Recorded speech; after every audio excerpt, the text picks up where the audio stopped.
Police स्टेशनला बसल्या. बस चालेल चालेल ऐकून घ्या पाहिजे पहिला आणाला जाधव पाठव मग जाधव पाठव मला तेच म्हणायचं ना. मग जाधवला पाठव.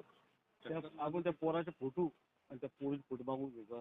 नाही ना तुम्ही ऐका ना ऐका तुम्ही लगे ऐकू मी नाही करू आलो काही हा हे आपलं बोलणं आहे. हे माझ्या चुकीत जातील तेव्हा होईल त्या गोष्टी. तिथेच माय घालवले हे रात्री निघणार आहे तिथून पूर्ण माहिती आहे सगळं चुकी निघून हे बिरी का मग समोरच्या जवळ ते माझं पण इकडे बिडामध्ये एवढे लेप मारायचं हे सोपं आहे.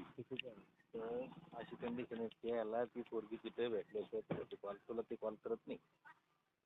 आणि साहेब बोलले मला तसं नंबर देतोय म्हणे पण मग तुम्हाला जावं लागेल म्हणलं जाईल ना सर काही अडचण नाही पण जायचं म्हणलं बस त्याच्याकडून पैसे घ्यायचे त्याची गांडी मला काही माहिती नाही यार म्हणलं आज कसं माहिती तुम्ही एकदा साहेबाला होतं बोला कोण जाधव जाधवकडून नाही या पार्टीकडून पैसे काढायचे भाड्याचे खर्च पाणी फुकट थोडे तू तर आणला तिच्या तिकडून जाऊन घेते तिकडे पैसे काढते तिकडून जाऊन घेते तिकडे पैसे काढते त्याची मैत्रिणी ती आता तेव्हा माहिती सगळे तू उभे होते मला ध्यानात नाही मला ते म्हणे तुम्ही राहू सर का तुम्हाला